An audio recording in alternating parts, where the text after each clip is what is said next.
Welcome to my YouTube channel SRP class में आप सभी लोग का स्वागत है। आई होप आप सभी लोग ठीक होंगे। जैसा कि हम लोग आज बीएससी नर्सिंग 2026 एएनएम जेएनएम के लिए physics chemistry biology nursing GK English का टेस्ट आपको बिल्कुल पेपर जैसा होगा। ये टेस्ट नंबर 3 है। आप लोग कॉपी पेन लेकर बैठिएगा और कमेंट में बताइएगा कि इसका 120 में कितना क्वेश्चन सही है। 120 का फुल टेस्ट है। तो चलिए बिना देरी किए हुए स्टार्ट करते हैं। पहला क्वेश्चन आपकी स्क्रीन पे आता हुआ। पहला क्वेश्चन आपकी स्क्रीन पे आते हुए पहला क्वेश्चन कह रहा है कि गुरुत्वाकर्षण बल किस प्रकार का बल है।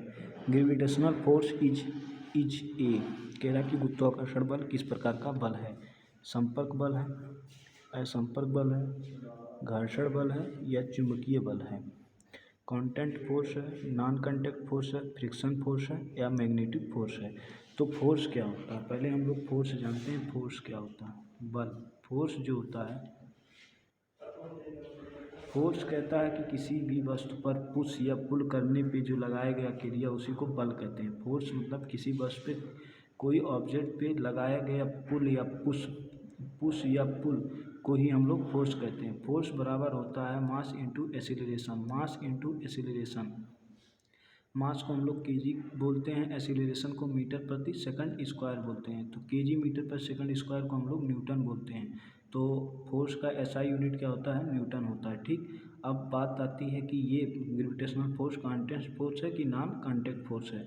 तो जो फोर्स होता है वो दो प्रकार का होता है। फोर्स जो होता है वो दो प्रकार का होता है। एक कांटेक्ट फोर्स होता है, एक हमारा कांटेक्ट फोर्स होता है, एक हमारा नॉन कांटेक्ट फोर्स होता है। एक कांटेक्ट फोर्स होता है, एक नॉन कांटेक्ट फोर्स होता है। ठीक, कांटेक्ट फोर्स में हमारा फ्रिक्शनल फोर्स आता है। कांटेक्ट फोर्स में हमारा कौन सा फोर्स आता है, फ्रिक्शनल फोर्स आता है, फ्रिक्शनल फोर्स आता है। और एक मैकेनिकल फोर्स आता है, मैकेनिकल फोर्स हमारा कांटेक्ट फोर्स होता है। नॉन कांटेक्ट फोर्स में हमारा ग्रेविटेशनल आता है, ग्रेविटेशनल फोर्स आता है, ग्रेविटेशनल फोर्स आता है और मैग्नेटिक फोर्स आता है, मैग्नेटिक फोर्स आता है, मैग्नेटिक फोर्स आता है। ठीक, तो वही पूछा कि गुरुत्वाकर्षण बल कौन सा फोर्स है। तो गुरुत्वाकर्षण बल हमारा नॉन कंटेंट फोर्स है, नॉन कंटेक्ट फोर्स है, नॉन कंटेक्ट फोर्स है। तो इसके लिए इसका आंसर नंबर क्या हो जाएगा, इसके लिए आंसर नंबर हमारा बी हो जाएगा। गुरुत्वाकर्षण बल जो होता है नॉन कंटेक्ट फोर्स होता है। ठीक, 2 नंबर क्वेश्चन कह रहा है, 2 नंबर क्वेश्चन कह रहा है कि पृथ्वी का गुरुत्व त्वरण स्मॉल जी का औसत मान कितना होता है। Minimum value of g on earth कह रहा कि जो पृथ्वी पर गुरुत्व त्वरण का जी का औसतन मान कितना होता है। 9 मीटर पर सेकंड स्क्वायर, 9.8 मीटर पर सेकंड स्क्वायर या 10.8 मीटर प्रति सेकंड स्क्वायर या 8.9 मीटर स्क्वायर। तो स्मॉल जी का जो मान होता है वो 9.8 मीटर प्रति सेकंड स्क्वायर होता है और कैपिटल जी का मान जो होता है 6.67 इंटू 10⁻11 होता है। तो ये दोनों वैल्यू आप लोग याद कर लीजिएगा। ये चाहे जेएनएम में चाहे सीपेट में पूछा जा सकता है। तो ये पूछ रहा है कि स्मॉल जी का मान कितना होता है। तो स्मॉल जी का मान 9.8 होता है। तो इसका आंसर नंबर क्या हो जाएगा, इसका आंसर नंबर हमारा बी हो जाएगा। जो स्मॉल जी गुरुत्वीय त्वरण का मान 9.8 मीटर प्रति सेकंड होता है। ठीक, दूसरा बुक ये बुक थंबनेल में क्या बता रहा है, आइए उसको पहले देखते हैं। ये कह रहा है कि बीएससी नर्सिंग 2026 की सिलेक्शन गाइड है, सिलेक्शन गाइड की बुक है। ये बुक है, क्या इसमें फैकल्टी है, आइए उसको देखते हैं। इसमें क्या क्या इसमें फैकल्टी है बुक की, तो देखते हैं। बुक में क्या है, कंपेरेटिव स्टडी मटेरियल है, सॉल्व प्रैक्टिस सेट है, लेटेस्ट एग्जाम बेस्ड पैटर्न है और इम्पॉर्टेंट एमसीक्यू है। बुक के साथ आपको फ्री 25 टेस्ट सीरीज मिल रहा है जो आपको इस नंबर पे मैसेज करना है। और बुक की प्राइस 199 रुपीज़ है। 199 रुपीज़ में आपको 25 टेस्ट सीरीज भी मिलेगा और बुक भी मिलेगा जो क्या कहते हैं 623 पेज है। जो बुक में 623 पेज है वो आपको मिलेगा। ठीक, तो जिसको भी लेना हो ये इस नंबर पे मैसेज करेगा। बुक पीडीएफ फॉर्म में है, बुक पीडीएफ फॉर्म में मिलेगा आपको। ठीक, तो आपको जिसको भी लेना होगा मैसेज करेगा इस नंबर पे। ठीक, चलिए आगे चलते हैं। आगे 3 नंबर क्वेश्चन कह रहा है कि सर्वाधिक गुरुत्वाकर्षण नियतांक जी का एसआई यूनिट है। SI unit of universal gravitational constant capital G is. कह रहा कैपिटल जी का एसआई यूनिट क्या होता है, न्यूटन मीटर होता है, न्यूटन मीटर स्क्वायर केजी होता है, या newton metre square kg square होता है, या मीटर स्क्वायर अपान केजी होता है। ठीक, तो ग्रेविटेशनल किसने बताया था, तो न्यूटन ने बताया था। तो न्यूटन ने एक फार्मूला दिया था, F बराबर होता है G M one M two upon R square, G upon R square. जब हम जी निकालते हैं तो हो जाता है F R square upon M one M two होता है। ठीक, तो फोर्स का क्या होता है, फोर्स का हमारा क्या कहता है, न्यूटन होता है, और आर डिस्टेंस होता है तो metre square, newton metre square. अब मास का दो मास है तो इसीलिए केजी स्क्वायर हो जाएगा। तो न्यूटन मीटर केजी स्क्वायर किसका होता है, ग्रेविटेशनल का होता है। कैपिटल जी का मान कितना होता है, 6.67 into 10⁻11 newton metre square upon kg square होता है, केजी स्क्वायर होता है। ये पूरी वैल्यू टोटल याद रहनी चाहिए जो आपको न्यूमेरिकल में यूज होती है। ठीक, तो वही कह रहा है कि कैपिटल जी की एसआई यूनिट क्या है, तो कैपिटल जी का SI unit newton metre square upon kg square होता है। तो इसका आंसर नंबर क्या हो जाता है, इसका आंसर नंबर हमारा सी नंबर हो जाता है, आंसर सी हो जाता है। ठीक,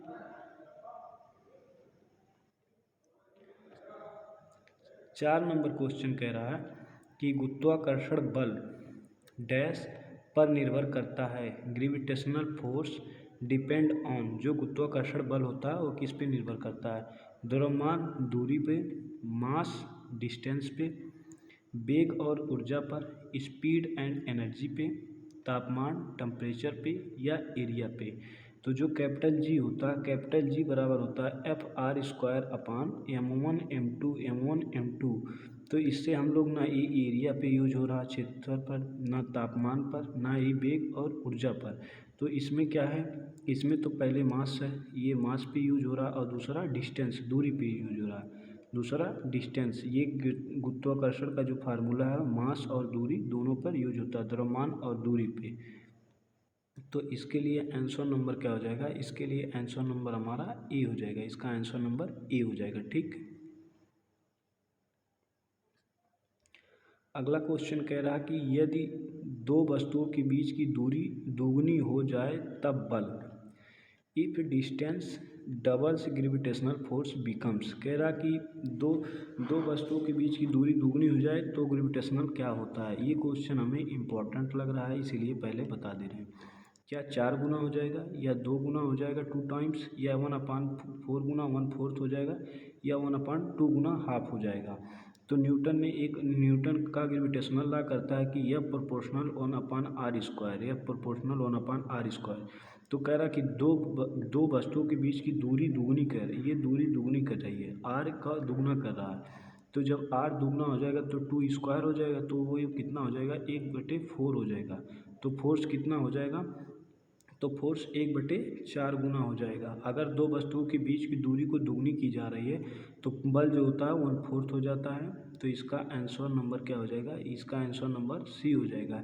ये हमारा क्या कहते हैं, फार्मूला न्यूटन के ग्रेविटेशनल लॉ से निकलता है, F proportional 1/r square, proportional 1/r square से। ठीक, तो दो वस्तुओं के बीच की दूरी को दुगनी कर दी जा रही है, डिस्टेंस डबल कर दिया जा रहा है, तो फोर्स जो हो रहा है 1/4 फोर्स हो जा रहा है। ठीक, तो इसका आंसर सी हो जा रहा है। ठीक, अगला 6 नंबर क्वेश्चन कह रहा है कि द्रव्यमान किसका गुण है, mass is the measure of. वस्तु का आकार, शेप ऑफ सब्जेक्ट, वस्तु में पदार्थ की मात्रा, अमाउंट ऑफ मैटर, वस्तु का वेग, स्पीड ऑफ ऑब्जेक्ट, या बल फोर्स। तो द्रव्यमान किसका गुण होता है, द्रव्यमान किसे कहा जाता है, तो द्रव्यमान जैसे मान लो ये कोई ऑब्जेक्ट है, तो ऑब्जेक्ट ये मान लो कि वुड है, लकड़ी है, तो ये कोई स्पेसिफिक ये स्पेसली है, इसमें कोई मास होता। तो ही कह रहा है कि जो द्रव्यमान किसका गुण होता है, तो द्रव्यमान जो होता है वो वस्तु की पदार्थ की मात्रा होता है, अमाउंट ऑफ मैटर, ये मान लो 5 kg का है, तो अमाउंट ऑफ मैटर कितना 5 kg, तो मास को उसको पदार्थ की मैटर अमाउंट बता रहा है। तो ये द्रव्यमान किसका गुण होता है, द्रव्यमान जो गुण होता है वो वस्तु की मात्रा का होता है। तो इसके लिए आंसर नंबर क्या हो जाएगा, इसके लिए आंसर नंबर हमारा बी हो जाएगा। इसके लिए आंसर नंबर हमारा बी हो जाएगा। ठीक,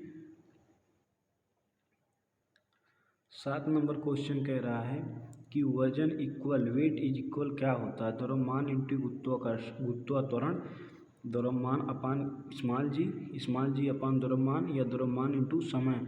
तो जो W होता है, W वेट बराबर होता है मास इंटू इसके क्या कहते हैं एसिलरेशन, मास इंटू एसिलरेशन। तो W बराबर mg होता है, W बराबर mg होता है, mg तो गुरुत्वीय त्वरण होता है। तो जो वेट होता है वो द्रव्यमान इंटू गुरुत्वीय त्वरण होता है। तो इसका आंसर नंबर क्या हो जाएगा? इसका आंसर नंबर हमारा ए हो जाएगा। इसका आंसर नंबर ए हो जाएगा। इसी W बराबर m इंटू जी पे एक क्वेश्चन भी आया था जीनम में। ठीक, कहता कि कोई ऑब्जेक्ट है उसका मास 20 kg है तो उसका वेट कितना होगा? तो वेट कितना होता है? स्मॉल जी का मान 9.8 होता है, 9.8 होता है तो इसको हम लोग 10 मान लेते हैं। तो वेट बराबर हो जाता है 20 इंटू 10 इज इक्वल 200। इसका 200 वेट कितना है? ऑब्जेक्ट पे कितना वजन है? 200 ग्राम, 200 वजन है इसका। ठीक, तो 7 का आंसर ए हो जाएगा।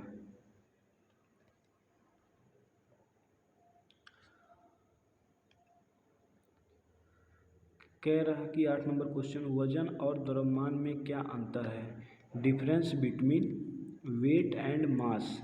कह रहा वजन और द्रव्यमान में क्या अंतर है? द्रव्यमान एक सदिश राशि है, mass is a vector quantity, वजन अदिश राशि है, वेट इज स्केलर, वजन बल है, द्रव्यमान पदार्थ की मात्रा है, weight equal force, mass is equal matter, या कोई अंतर नहीं है। तो नो डिफरेंस तो होगा नहीं। तो वजन और द्रव्यमान में क्या अंतर है? वजन एक बल होता है। ठीक, वजन एक बल होता है। द्रव्यमान क्या होता है? अमाउंट ऑफ मैटर, पदार्थ की मात्रा। तो इसके लिए आंसर क्या हो जाता है? सी हो जाता है। वजन बल होता है, वजन बल होता है, द्रव्यमान पदार्थ की मात्रा होता है। तो इसके लिए आंसर नंबर क्या हो जाएगा? इसके लिए आंसर नंबर हमारा सी हो जाता है। ठीक, अगला क्वेश्चन कहता है कि चंद्रमा पर स्मॉल जी का मान, कह रहा value of small g on moon. कह रहा कि चंद्रमा पर स्मॉल जी का मान कितना होता है? पृथ्वी का 1/6 भाग, पृथ्वी का 1/3 भाग, पृथ्वी के बराबर, या पृथ्वी के 2 गुना। तो जो मून होता है, मून पे स्मॉल जी का मान जो होता है 1/6 होता है, हाफ हो जाता है। ठीक, तो इसका आंसर नंबर ए हो जाएगा चंद्रमा पर। तो आंसर नंबर ए हो जाएगा। अगर कोई एक क्वेश्चन इस पे अगर क्वेश्चन बना दी जाए कि कोई ऑब्जेक्ट है उसका अर्थ पे मान कितना है? 30 kg है, 30 kg है। तो मून पे उसका क्या कहते हैं मास कितना होगा? तो 30/6 करेंगे तो 5 kg आएगा, 5 kg आएगा। ठीक, 5 kg आएगा। अगर वीडियो अच्छी लगी तो चैनल को ज़रूर सब्सक्राइब करें। ठीक, और कमेंट में बताएं कि क्वेश्चन कैसा था। 10 नंबर क्वेश्चन कह रहा है कि किसी वस्तु का वजन किस पर निर्भर करता है? Weight of an object depend on. कह रहा है किसी वस्तु का वजन किस पे निर्भर करता है? केवल द्रव्यमान पे, ओनली मास पे, केवल आकार पे, ओनली स्पेस पे, स्मॉल जी और द्रव्यमान पे, small g and mass both, या ताप टेम्परेचर पे।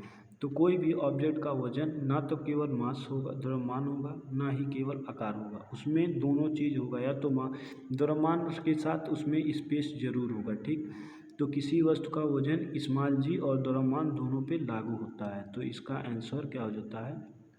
आंसर नंबर सी हो जाता है। आंसर सी हो जाता है। ठीक, वस्तु का वजन किस पे निर्भर करेगा? स्मॉल जी पर और द्रव्यमान दोनों पर लागू होता है किसी वस्तु का वजन। ठीक,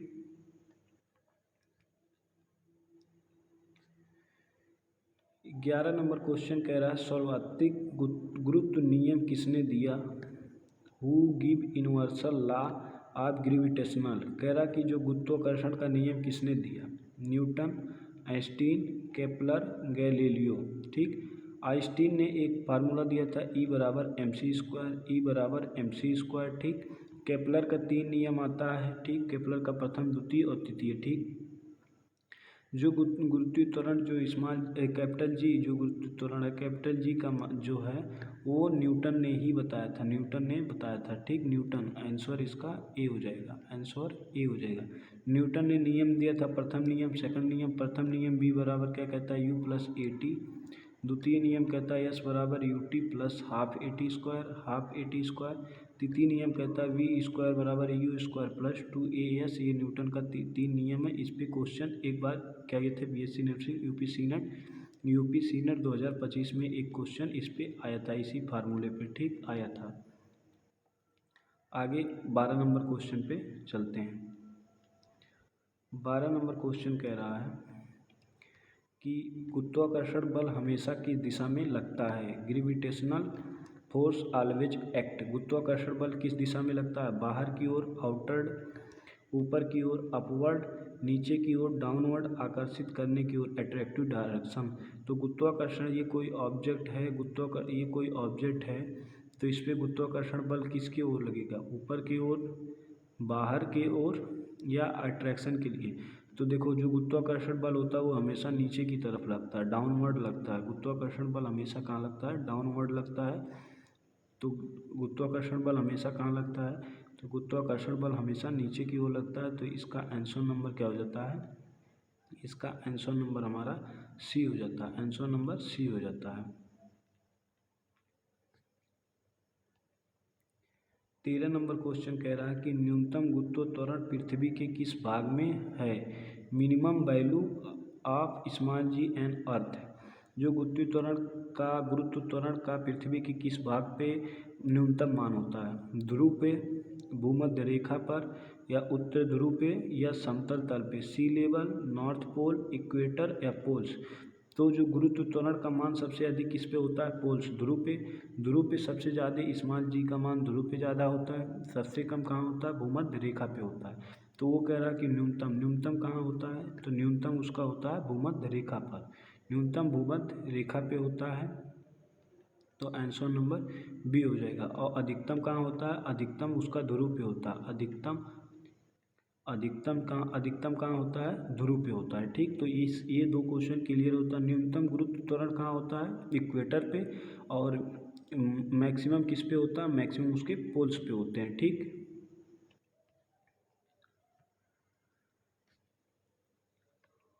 अगला क्वेश्चन कह रहा है कि मुक्त पतन में कौन सी राशि स्थिर रहती है। मुक्त पतन, जब किसी चीज़ का फ्री फॉल ड्यूरिंग होता है तो कौन सी चीज़ स्थित रहती है, विच quantity remains constant during free fall. जब फ्री फॉल होता है तो कौन सी राशि स्थिर रहती है, वेग, वेलोसिटी, त्वरण, एक्सीलरेशन, विस्थापन, डिस्प्लेसमेंट, टाइम।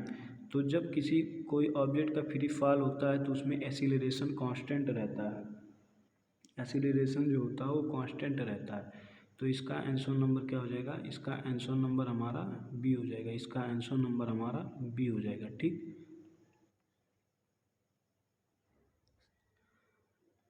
कह रहा कि यदि किसी वस्तु का द्रव्यमान बढ़ता है तो स्मॉल जी का मान, इफ मास इंक्रीज स्मॉल जी। यदि किसी वस्तु का द्रव्यमान बढ़ता है तो स्मॉल जी बढ़ता है, इंक्रीज होता है, घटता है, डिक्रीज, या समान रहता है, रिमेन्स सेम, या दुगना हो जाता है। जब किसी वस्तु का द्रव्यमान बढ़ता है तो स्मॉल जी हमेशा समान रहती है। जब वस्तु का द्रव्यमान बढ़ेगा, मास बढ़ाओगे तो स्मॉल जी समान रहेगा। ठीक, इंक्रीजिंग इनटू मास तो स्मॉल जी समान रहेगी, सेम रहेगी। तो इसका आंसर सी होगा, आंसर इसका सी हो जाएगा। 16 नंबर क्वेश्चन कह रहा है कि कैपिटल जी का मान किस पर निर्भर करता है। कैपिटल जी का डिपेंड ऑन, कैपिटल जी किस पर निर्भर करता है, वस्तु के द्रव्यमान पर, मास पे, पदार्थ पर, मटेरियल पे, दूरी, डिस्टेंस पे, या इनमें से कोई नहीं। तो कैपिटल जी जो होता है, कैपिटल जी बराबर जो होता है FR² अपान M1 M2 जो होता है M1 M2। तो एक तो डिस्टेंस पे, एक मास पे। तो इसमें ना मास दिया है, डिस्टेंस नहीं दिया है, तो इसमें क्या होगा, कैपिटल जी का मान किस पे निर्भर नहीं करता है, तो इन ऑप्शन में से कोई नहीं। तो इसका आंसर नंबर डी हो जाएगा। कैपिटल जी का मान जो होता है, एक तो हमारा द्रव्यमान पे, द्रव्यमान पे, दूसरा उसका डिस्टेंस पे मेजर होता है, डिस्टेंस पे डिपेंड करता है। ठीक,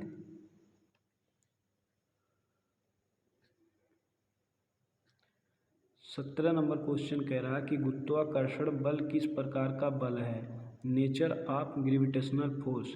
जो गुरुत्वाकर्षण बल हो कैसा होता है, प्रतिकर्षी रिपल्सिव होता है, आकर्षी अट्रैक्टिव होता है, या अस्थिर अनस्टेबल होता है, या दिशा बताने वाला होता है।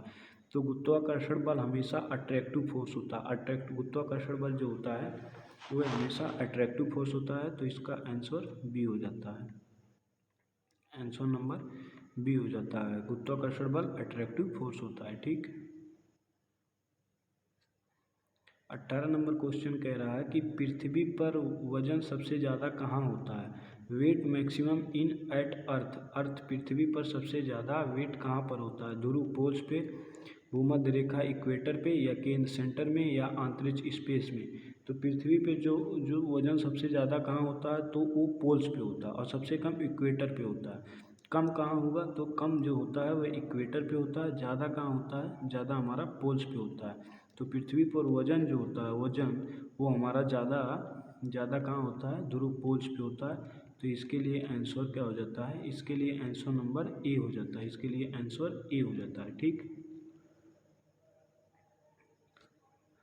19 नंबर क्वेश्चन कह रहा है कि चंद्रमा पर मनुष्य का द्रव्यमान, कह रहा है ह्यूमन मास ऑन मून चंद्रमा पर मनुष्य का द्रव्यमान कम हो जाता है, डिक्रीज, बढ़ जाता है, इंक्रीज, या समान रहता है, रिमेन्स सेम, या दुगना हो जाता है, डबल्स हो जाता है।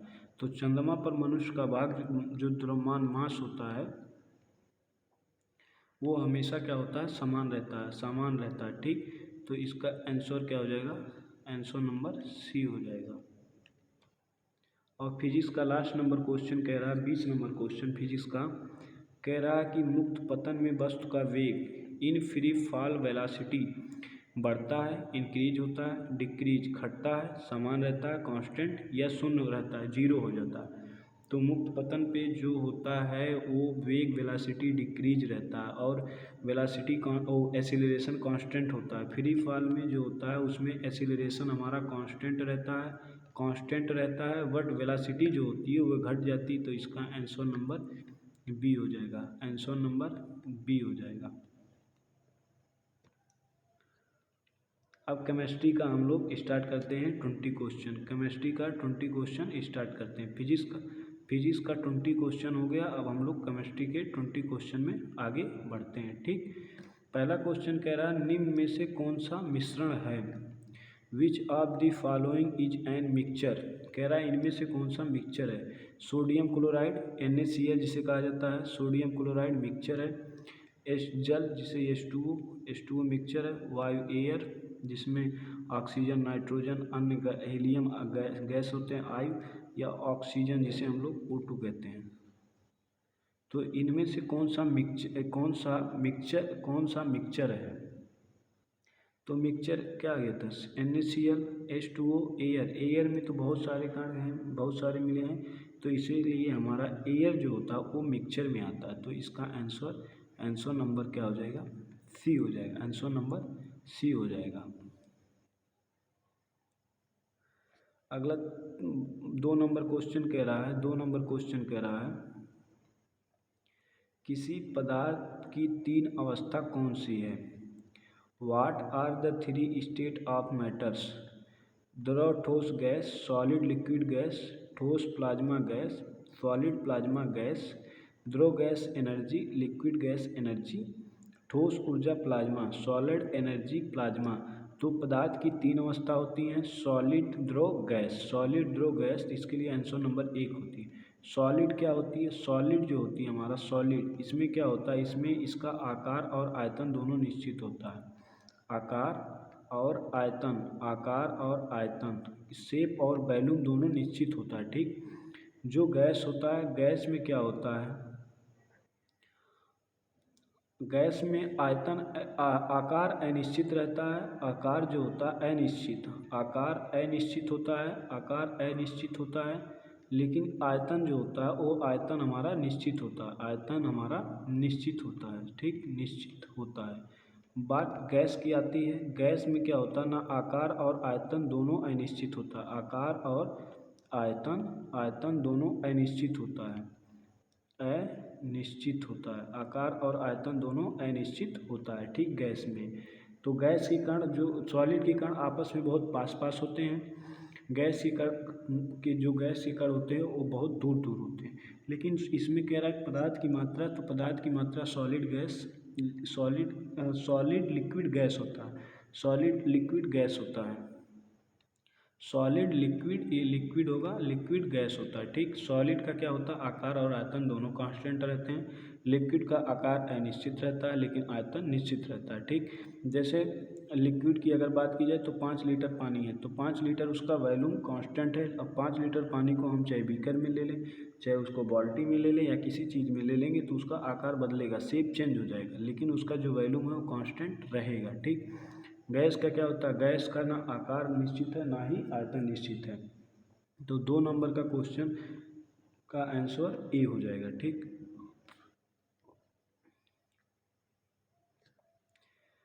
3 नंबर क्वेश्चन कह रहा है बर्फ का पानी बदलना किस प्रकार का परिवर्तन है।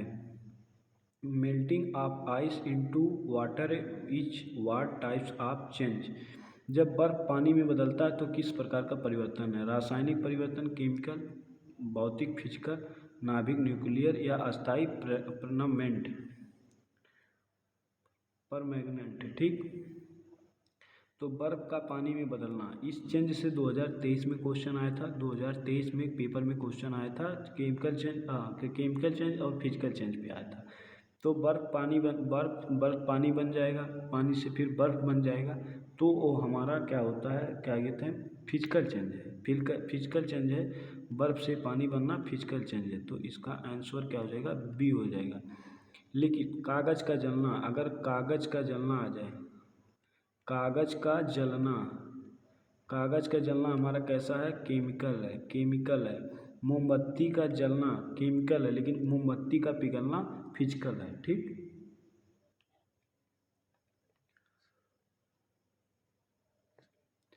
अगला क्वेश्चन कह रहा है कि निम्न में से कौन सा तत्व है।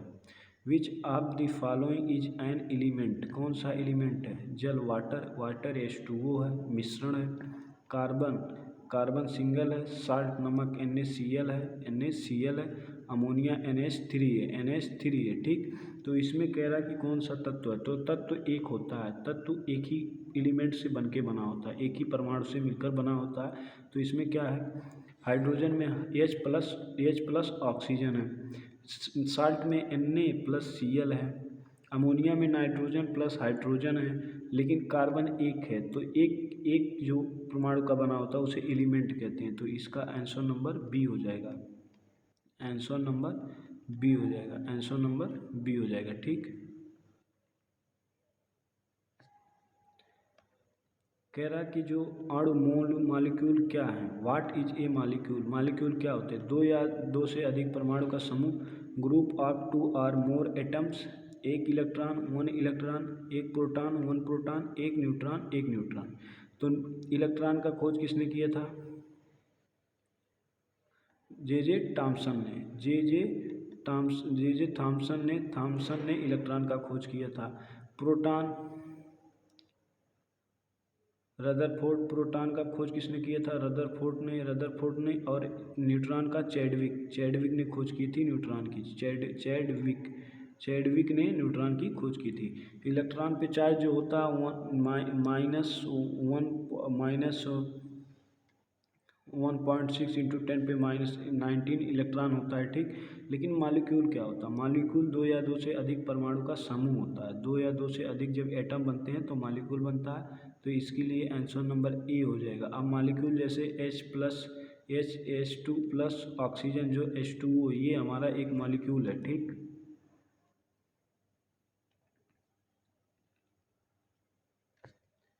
सिक्स नंबर क्वेश्चन कह रहा है निम्न में से कौन सा विषमांगी मिश्रण है, हेट्रोजीनियस मिक्सचर है। Which is a heterogeneous mixture. नमक का घोल, साल्ट सोल्यूशन, चीनी का घोल, शुगर सोल्यूशन, तेल पानी का घोल, ऑयल एंड वाटर, एयर। तो जो मिक्सचर हमारे होते हैं, मिक्सचर हमारे दो होते हैं, मिक्सचर जो हमारे दो होते हैं, एक हमारा क्या होता है, हेट्रोजीनियस होता है, एक समांगी मिश्रण होता है, एक विषमांगी मिश्रण होता है। समांगी मिश्रण में क्या होता है, हम सॉल्यूशन जो बनाते हैं उसको हम अलग नहीं कर सकते, लेकिन जो विषमांगी मिश्रण होता है, विषमांगी मिश्रण होता है उसको हम सॉल्यूशन को अलग कर सकते हैं। समांगी मिश्रण में जैसे आ गया चीनी पानी का घोल, चीनी पानी का घोल, नमक का घोल, एयर, ये सभी हमारे समांगी मिश्रण हैं। लेकिन विषमांगी मिश्रण में जैसे तेल तेल और पानी का घोल, तेल पानी का घोल, मटर की दाल और चने की दाल को अलग करना, वो सभी विषमांगी मिश्रण आते हैं। ठीक, तो कह रहा कि विषमांगी मिश्रण कौन सा है, हेट्रोजीनस मिक्सचर कौन सा है, तेल एंड पानी हेट्रोजीनस मिक्सचर है, तो इसीलिए आंसर नंबर सी है, इसीलिए आंसर नंबर सी है। ठीक,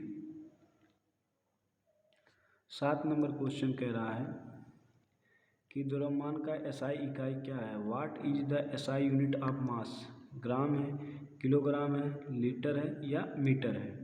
तो द्रव्यमान का जो एसआई यूनिट, द्रव मास का, तो मास का ग्राम भी होता है, ग्राम भी होता है, किलोग्राम भी होता है, किलोग्राम भी होता है, ठीक, किलोग्राम भी होता है। लेकिन एसआई यूनिट जो हमारे 7 है, 7 एसआई यूनिट है, जैसे लेंथ का मीटर हो गया, मास का किलोग्राम हो गया, टाइम का सेकंड हो गया, तापमान का केल्विन हो गया, ये सभी हमारे एसआई यूनिट 7 है। तो द्रव्यमान का एसआई यूनिट जो होता है वो हमारा किलोग्राम होता है। तो इसका आंसर नंबर क्या हो जाएगा, इसका आंसर नंबर बी हो जाएगा। ठीक, अगला 8 नंबर क्वेश्चन कह रहा है कि गैस के कणों के बीच आकर्षण बल कैसा होता है, the force of attraction between gas particle, जो गैस के पार्टिकल होते हैं उसमें बीच में आकर्षण बल कैसा होता है, बहुत अधिक वेरी हाई, माध्यम मॉडरेट होते हैं, बहुत कम वेरी लो होते हैं, या शून्य जीरो होते हैं। तो जो गैस होते हैं उसमें क्या कहते हैं, आकर्षण बल, देखो सबसे ज़्यादा आकर्षण बल किस में होता है, ज़्यादा, अगर ज़्यादा की बात करें तो ज़्यादा का बाद सबसे ज़्यादा सॉलिड में होगा, सॉलिड के बाद किस में होगा, सॉलिड के बाद लिक्विड में होगा, लिक्विड में, लिक्विड के बाद किस में होगा, लिक्विड के बाद गैस में होगा, गैस में। तो गैस में क्या होगा, सबसे कम होगा, गैस में आकर्षण बल सबसे कम होगा। तो इसके आंसर क्या हो जाता है, आंसर नंबर सी हो जाता है। क्यों कम होता है, क्योंकि गैस का ना आकार ना आयतन दोनों अनिश्चित रहता है। ठीक,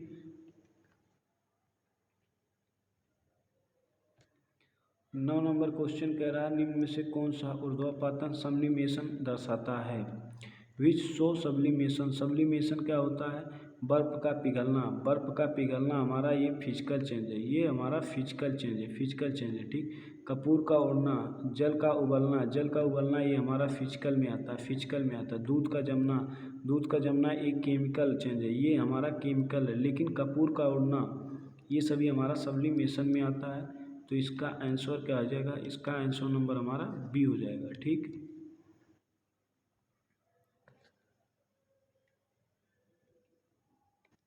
इतना क्वेश्चन हुआ तो 5 मिनट का ब्रेक होता है, यहाँ 5 मिनट का हम लोग ब्रेक लिखते, 5 मिनट का ब्रेक करते हैं, 5 मिनट का ब्रेक करते हैं, उसके बाद फिर हम लोग आगे क्वेश्चन फिर करते हैं। ठीक, तो 5 मिनट के ब्रेक के बाद फिर हम क्वेश्चन स्टार्ट करते हैं।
चलिए ब्रेक खत्म होता है, हम लोग क्वेश्चन को स्टार्ट करते हैं। ठीक, कह रहा 10 नंबर क्वेश्चन, परमाणु का नाभिक किससे मिलकर बना है? The nucleus on atom is made of. कह रहा परमाणु का नाभिक किससे बना होता है? इलेक्ट्रॉन से, प्रोटॉन और न्यूट्रॉन से, केवल प्रोटॉन से, केवल न्यूट्रॉन से। तो परमाणु का नाभिक जो होता है, नाभिक जिसे हम लोग न्यूक्लियस कहते हैं, न्यूक्लियस जो होता है, न्यूक्लियस जो हमारा होता है वह हमारा प्रोटॉन और न्यूट्रॉन से बना होता है। प्रोटॉन एंड न्यूट्रॉन से बना होता है न्यूक्लियस जो होता है हमारा प्रोटॉन एंड न्यूट्रॉन का बना होता है। तो 10 नंबर का आंसर बी सही है। 10 नंबर का आंसर नंबर बी सही है। न्यूक्लियस किससे बना होता है? प्रोटॉन और न्यूट्रॉन का बना होता है। ठीक, 11 नंबर क्वेश्चन कह रहा है कि परमाणु में इलेक्ट्रॉन की खोज किसने की? हु डिस्कवर्ड द इलेक्ट्रॉन की खोज किसने की? Ernest Rutherford, J Thomson, James Chadwick, Niels Bohr ने इलेक्ट्रॉन को भरने का नियम दिया था इलेक्ट्रॉन कक्षाओं में। तो 2n² किसने दिया था? नील्स बोर ने दिया था। ठीक, जेम्स चैडविक जो हमारे थे, इन्होंने न्यूट्रॉन की खोज की थी। न्यूट्रॉन की खोज किसने की थी? जेम्स चैडविक ने की थी। ठीक,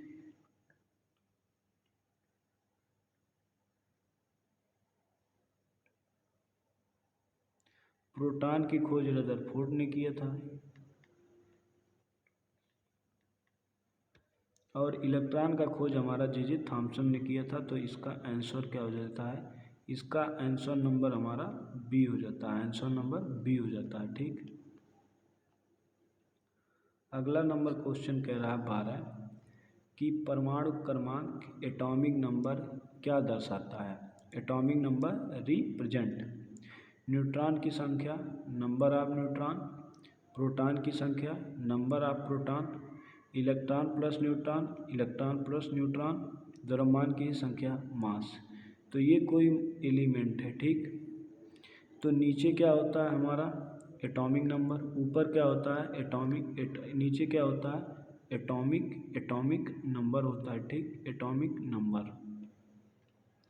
ऊपर क्या होता है? एटॉमिक मास होता है। ठीक, एटॉमिक मास। नीचे क्या होता है? एटॉमिक नंबर होता है। ऊपर क्या होता है? एटॉमिक मास होता है। ठीक, तो कह रहा है कि जो परमाणु क्रमांक होता है, परमाणु क्रमांक क्या होता है? वो परमाणु क्रमांक प्रोटॉन होता है, प्रोटॉन नंबर के बराबर होता है। तो इसका आंसर क्या हो जाता है? बी होता है। अभी बताते कैसे एटॉमिक नंबर परमाणु क्रमांक के बराबर होता है। तो आंसर नंबर बी हो गया। ठीक, अब ये मान लो कि कोई एलिमेंट है, जैसे एलिमेंट हमारा एक सोडियम 11 है। ठीक, सोडियम 11 है, 11 परमाणु क्रमांक 23 है। ठीक, तो इसमें एटॉमिक नंबर जो ए होता है वो कितना है? 11 है। प्रोटॉन की संख्या कितना है? इसमें 11 है। ठीक, न्यूट्रॉन की संख्या कितना है? इसमें 12 है। इलेक्ट्रॉन की संख्या कितना है? 11 है। ठीक, तो जो एटॉमिक नंबर होता है वो प्रोटॉन और मास नंबर, इसमें मास नंबर कितना है? और मास नंबर इसमें जो एटॉमिक नंबर होता है वो हमारा 23 था। ठीक, तो एटॉमिक नंबर हमेशा प्रोटॉन संख्या के बराबर होता है। ठीक,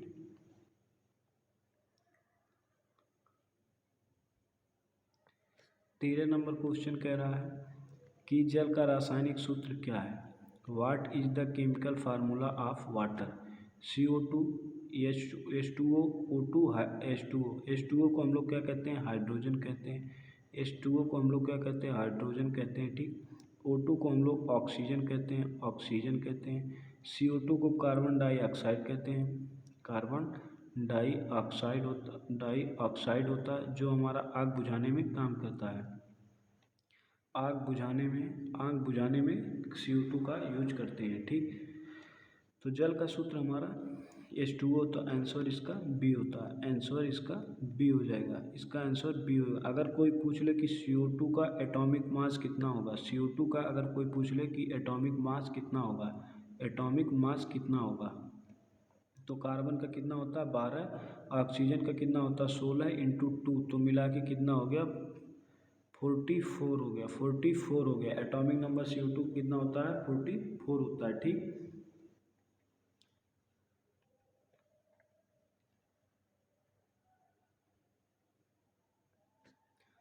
14 नंबर क्वेश्चन कह रहा है कि ठोस में कणों की गति कैसी होती है। Movement of particle in solid is, कि ठोस में कणों की गति बहुत तेज, वेरी फास्ट, माध्यम मॉडरेट, बहुत इजी, वेरी स्लो, बिल्कुल नहीं, नो मूवमेंट। तो जो गैस के कण होते हैं, गैस के कण क्या कहते हैं, बहुत तेज होते हैं, गैस के कण बहुत फास्ट होते हैं। उसके बाद लिक्विड के आते हैं, उसके बाद किसके आते हैं, तो सॉलिड। तो सॉलिड के कण की गति कैसी होती है, बहुत धीमी होती है। वेरी स्लो मोशन में सॉलिड चलते हैं और वेरी फास्ट मोशन में गैस चलते हैं। बहुत तेज में कौन होता है, गैस होता है। मॉडरेट में कौन होता है, लिक्विड होता है। और बहुत तेज में सॉलिड आता है। ठीक, तो इसका आंसर सी हो जाएगा। आंसर नंबर इसका हमारा सी हो जाएगा। ठीक, अगला 15 नंबर क्वेश्चन कह रहा है निम्न में से कौन सा समांगी मिश्रण है। Which is a homogeneous mixture. समांगी मिश्रण कौन है, रेत और पानी, सैंड एंड वाटर, तेल और पानी, ऑयल एंड वाटर, नमक का घोल, साल्ट सोल्यूशन, या धुआं स्मोक। तो तेल और पानी, नमक का घोल, रेत और पानी, ये हमारा हेट्रोजीनस मिक्सचर है। क्या है, हेट्रोजीनस मिक्सचर है। तेल और पानी ये हमारा हेट्रोजीनस मिक्सचर है। स्मोक धुआं क्या है, हेट्रोजीनस मिक्सचर है। लेकिन नमक का घोल जो होता है पानी, वो हमारा होमोजीनस है। तो इसका आंसर क्या हो जाता है, इसका आंसर नंबर क्या हो जाएगा, इसका आंसर नंबर हमारा सी हो जाता है। ठीक, 16 नंबर क्वेश्चन कहता है कि द्रव की निश्चित क्या होती है। लिक्विड हैज डिफाइंड, आकार, आयतन, दोनों, या कोई नहीं। तो जो सॉलिड होता है, जो सॉलिड होता है उसका स्पेस एंड वॉल्यूम, इसका स्पीड एंड वॉल्यूम जो होता है, ये दोनों हमारा कांस्टेंट होता है, निश्चित होता है। ठीक, गैस का क्या होता है, गैस का ना शेप आकार एंड वॉल्यूम जो होता है, ये दोनों क्या होता है, नॉन कांस्टेंट होते हैं। ठीक, लेकिन जो लिक्विड होता है, बात आई लिक्विड की, जो लिक्विड होता है, ठीक, लिक्विड क्या होता है, लिक्विड का तो वॉल्यूम जो होता है, वॉल्यूम जो होता है, ये तो हमारा कांस्टेंट होता है, निश्चित होता है। लेकिन इसका जो शेप होता है, शेप जो होता है, ये हमारा नॉन कांस्टेंट होता है। तो वही कह रहा है द्रव का निश्चित क्या होता है, द्रव का निश्चित वॉल्यूम होता है। तो इसका आंसर नंबर बी हो जाएगा।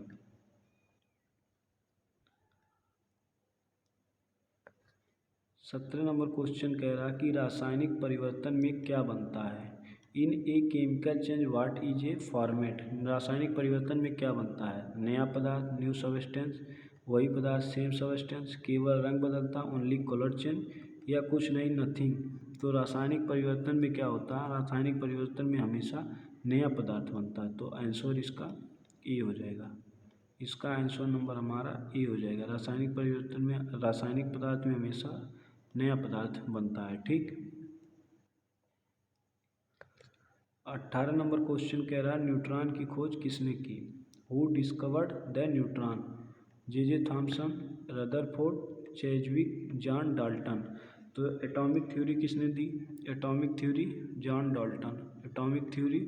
जॉन डाल्टन के नाम आती है। ठीक, जे थॉमसन इलेक्ट्रॉन की खोज की, किसने की, जे थॉमसन ने।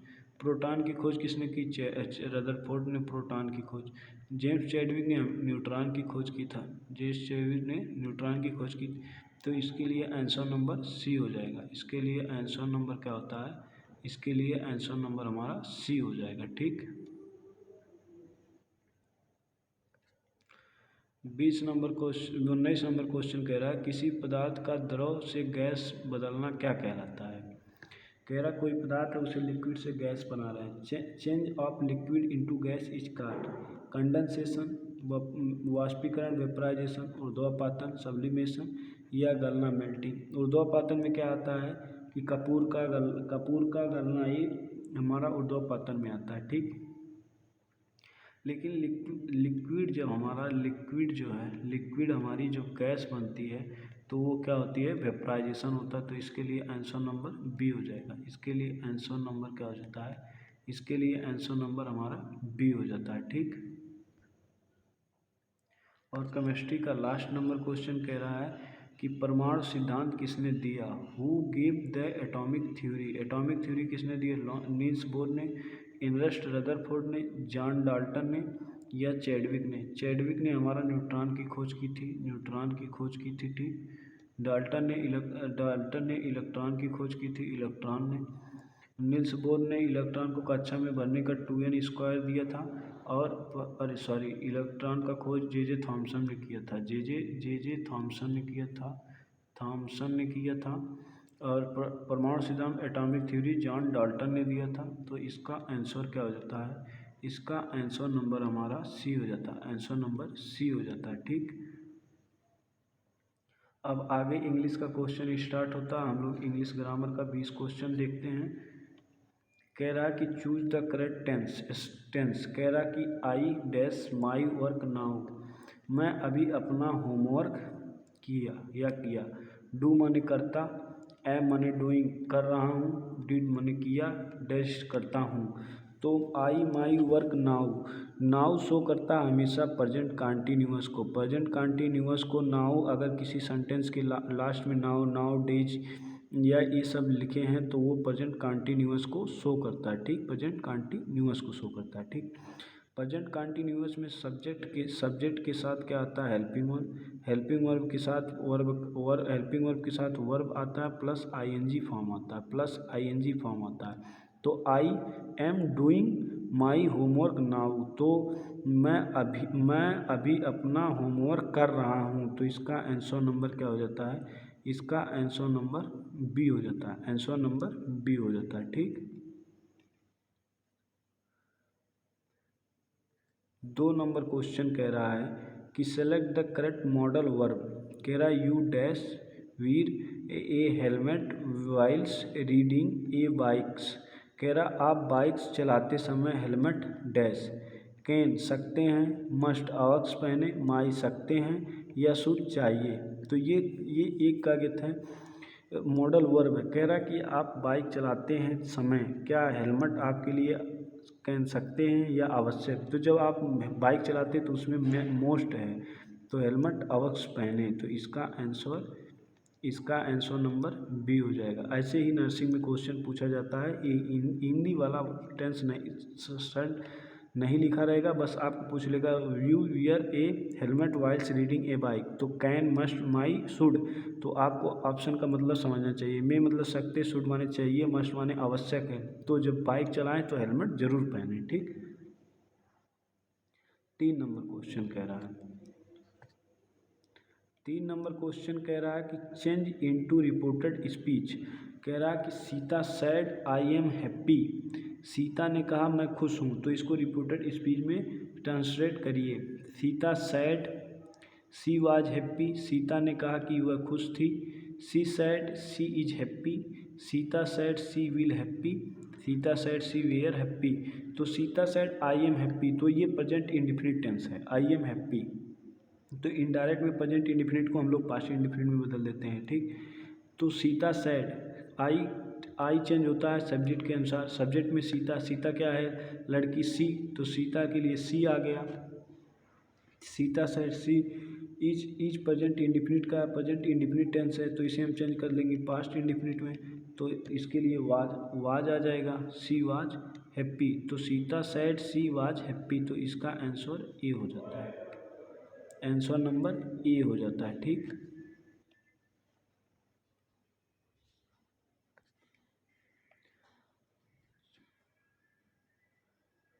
4 नंबर क्वेश्चन कह रहा है चूज द करेक्ट आर्टिकल जो ए एन दी होते हैं उसी को हमें चूज करना। कह रहा है he bought orange from the market, उसने बाजार से संतरा खरीदा। एक खरीदा वह खरीदा, नॉन आर्टिकल। तो ऑरेंज हम सेंटेंस पकड़ते हैं। ऑरेंज अगर किसी का उच्चारण ऐसे आहा के बीच में आ रहा तो एन का प्रयोग करते हैं। कैसे आज्ञा के बीच में आ रहा तो ए का प्रयोग करते हैं। द का प्रयोग जैसे the Himalaya, the Ganga, the ये सभी जैसे जो यूनिवर्सल के ट्रूथ हैं उसमें यूज करते हैं, ठीक। जैसे द गीता, द रामायण, ये सब में द का प्रयोग करते हैं। तो ऑरेंज, ऑरेंज की बात कर रहा, ऑरेंज जो होता है ऑरेंज, तो उसमें हम एन का प्रयोग करते हैं। तो उसने बाजार से एक संतरा खरीदा, तो इसका आंसर बी हो जाएगा, आंसर नंबर बी हो जाएगा, ठीक। 5 नंबर क्वेश्चन कह रहा है कि fill in the blanks with preposition. कह रहा है कि प्रीपोजिशन का प्रयोग करना कि the cat is hiding the bed, बिल्ली बिस्तर के छिप रही है, इन, ऑन, एट, अंडर, नीचे। तो बिल्ली जो है बिस्तर के कहाँ छिपती है, बिल्ली बिस्तर के हमेशा नीचे अंदर छिपती है, तो अंडर इसका हो जाएगा आंसर नंबर डी। बिल्ली कहाँ हो गई, बिस्तर के अंदर छिप गई। अगला क्वेश्चन कह रहा है कि choose the correct tense. She dash in Delhi since 2010, 2010, वह 2010 में दिल्ली में। तो लिव्स रहती है, लिव माने रहती थी, या लिव्स रह रही है। कह रहा कि सी इन दिल्ली सिंस 2010, वह 2010 से दिल्ली में है, रहती है, रहती थी, रह रही है, रह रही है। तो वह 2010 से दिल्ली में रह रही है। सिंस 2010, अगर सिंस बता दिया, उसने समय बता दिया, तो वो प्रेजेंट कंटिन्यूअस में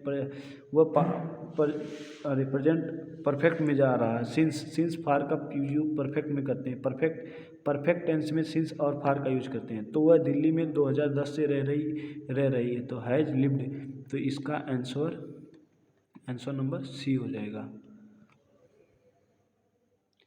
ये अगला चीज़ आ रहा है कि ये बीएससी नर्सिंग की सिलेक्शन गाइड 2026 के है, 2026 है। तो इसमें क्या क्या फ़ीचर हैं उसको आइए हम लोग देखते हैं। तो इसमें फ़ीचर में क्या क्या, इसमें फ़ीचर क्या क्या आइए उसको हम बताते हैं। फीचर में इसमें क्या है कि ये कंपैरेटिव स्टडी मटेरियल है, सॉल्व प्रैक्टिस सेट हैं, कब से 2020 से लेके 2025 तक, ठीक। लेटेस्ट एग्ज़ाम पैटर्न है, इम्पॉर्टेंट एमसीक्यू है, और फ्री 25 टेस्ट सीरीज हैं जो आपको इस नंबर पे मिल रहा है। इसका प्राइस 199 रुपीज़ है। ये हमेशा पीडीएफ फॉर्म में, ये बुक आपको पीडीएफ फॉर्म में है। जिसको भी बुक चाहिए तो आप इस नंबर पे मैसेज करके आप बुक ले सकते हैं, ठीक, ये बुक ले सकते हैं।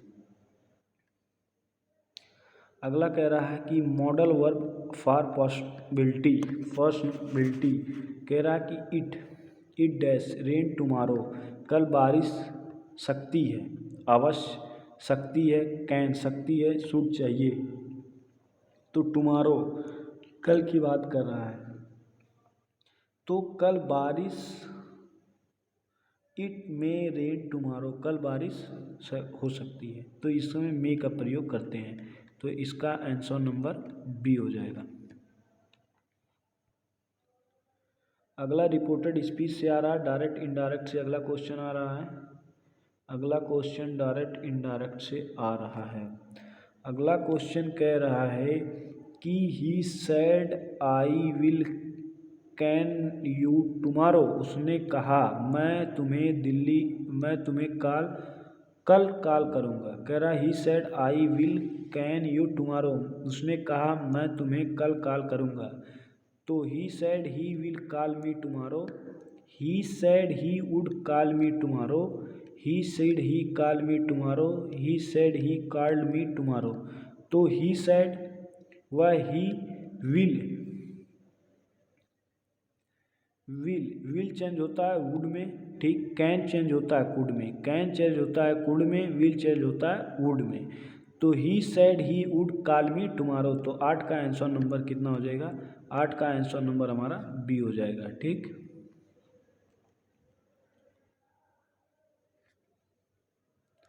नौ नंबर क्वेश्चन कह रहा कि choose the correct conjunction. He stayed at home, it was raining, मैं घर पर रहा क्योंकि बारिश हो रही, एंड और बिकॉज क्योंकि, बट लेकिन और या। तो मैं घर पर रहा क्योंकि बारिश हो रही है, तो बिकॉज, इसमें आंसर नंबर बी हो जाएगा बिकॉज, क्योंकि मैं घर रहा क्योंकि बारिश हो रही थी, ठीक। बिकॉज का प्रयोग करेंगे कंजक्शन जोड़ने के लिए, ठीक। Choose the correct tense. 10 number कह रहा है कि चूज द करेक्ट टेंस के बारे में बताओ। कह रहा कि by next year I my exam, मैं अगले साल तक मैं अपनी परीक्षा डैश विल कंप्लीट पूरी करूँगा, विल हैव कंप्लीट पूरी कर चुकूँगा, कंप्लीट पूरी करता हूँ, कंप्लीटेड पूरी की।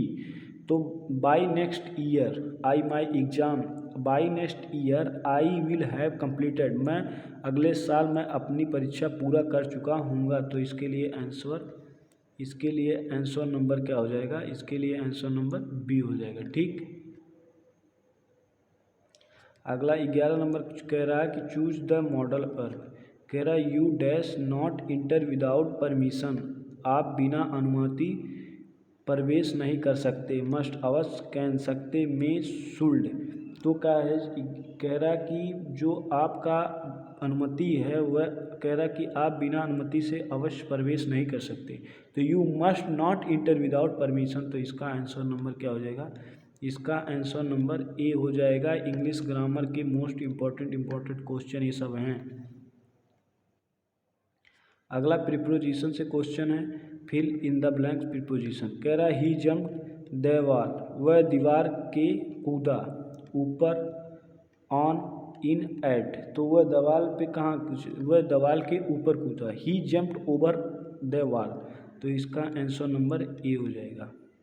आंसर नंबर ए हो जाएगा। ठीक, अगला क्वेश्चन कह रहा है change the passive voice. Passive voice में बात कर रहा है कि पैसिव वॉइस में इसको चेंज करना है। तो कह रहा है कि the manager will announce the result tomorrow, manager कल परिणाम घोषित करेगा। तो the result will be announced by the manager, the result are announced by the manager tomorrow, the result announced by the manager tomorrow, the result will announce by manager tomorrow. तो the result ठीक है, will के साथ B, announce का announce ठीक है, present past में कर दिया। ठीक, बाय द मैनेजर। तो the result will be announced by the manager. तो इसका आंसर नंबर क्या हो जाएगा? ए हो जाएगा। आंसर नंबर क्या हो जाएगा? ए हो जाएगा।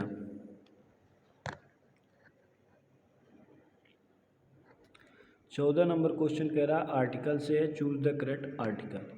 ही सा angle fly in the sky, मैं आसमान में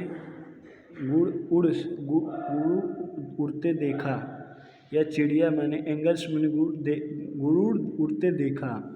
ए एंड द नॉन आर्टिकल। तो angle angle angle angle angle में क्या आएगा? एंगल में हमारा क्या एंगल एंगल एंगल में हमारा क्या आएगा? एन आएगा, क्योंकि ए से आहा के बीच में आ रहा तो एन आएगा। एंगल आसमान में उड़ते देखा तो एन आएगा।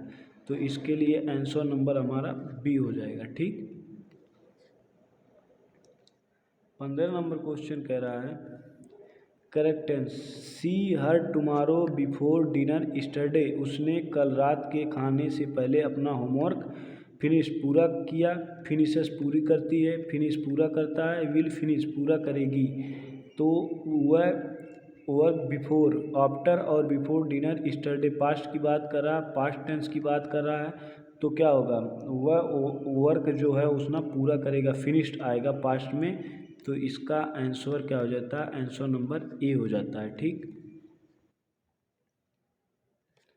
16 नंबर क्वेश्चन कह रहा है कि choose conjunction choice. You can have tea coffee, आप चाय कॉफ़ी ले सकते हैं। एंड और बट और बिकॉज। तो आप यू कैन हैव टी और कॉफ़ी, आप चाय और या कॉफ़ी ले सकते हैं, दोनों और बोथ। इसका आंसर सी हो जाएगा। आंसर नंबर सी का हो जाएगा। ठीक, 17 नंबर क्वेश्चन कह रहा है रिपोर्टेड स्पीच से है। ठीक, कह रहा है कि she said I am feeling unwell, उसने कहा मैं अस्वस्थ महसूस कर रही। तो she said she feeling unwell, she said she was feeling unwell, she said she feeling unwell, she said she feel unwell. तो ये प्रेजेंट इंडिफिनिट में है, तो इसको पास्ट में बदलो। सी सैड ठीक है, सी इज वाज फीलिंग अनवेल। तो इसका आंसर बी हो जाएगा। आंसर नंबर बी हो जाएगा। ठीक, 18 नंबर क्वेश्चन कह रहा है प्रीपोजिशन से है कि ही एपोलोजाइड बीइंग लेट, उसने देर होने के लिए माफ़ी मांगी। टू फॉर एट ऑन, उसने देर होने के लिए माफ़ी मांगी, तो उसने देर होने के लिए माफ़ी मांगी, तो फॉर का आंसर होगा बी नंबर, फॉर यूज करेंगे आंसर नंबर बी हो जाएगा। ठीक। और 19 नंबर क्वेश्चन कह रहा है कि change into passive voice, someone has stolen by wallet, उसने किसी ने मेरा बटुआ चुरा लिया। My wallet has been stolen, my wallet is stolen, my wallet stolen, my wallet has stolen. तो some into passive voice change, तो क्या हो जाता है my wallet has been stolen, तो इसका आंसर नंबर ए हो जाएगा, आंसर नंबर ए हो जाएगा। ठीक। 20 नंबर क्वेश्चन कह रहा है कि choose the correct modal verb, you finish your homework before going out, आपकी बाजार जाने से अपना होमवर्क शूट चाहिए, कह सकते मस्ट नाइट नहीं चाहिए। तो आपकी बाजार जाने से पहले अपना होमवर्क पूरा होना चाहिए, तो you should finish your homework before going out, तो इसका आंसर नंबर ए है। तो हम फिजिक्स, केमिस्ट्री और इंग्लिश ग्रामर के 60 क्वेश्चन देख लिए। ये टेस्ट नंबर 3 का पार्ट नंबर 1 वीडियो है। अब हम आगे पार्ट नंबर 2, आगे हम लोग पार्ट्स नंबर 2 में हम लोग देखेंगे नर्सिंग, बायोलॉजी और जीके, बायोलॉजी और जीके। तो वीडियो अगर अच्छी लग रही हो तो एसआरपी क्लास को सब्सक्राइब जरूर करें और अपने फ्रेंड्स के पास भेजें और कमेंट में बताएं कि किसका क्वेश्चन कितना सही था। ठीक। तो आज के लिए हम लोग इतना ही देखते हैं।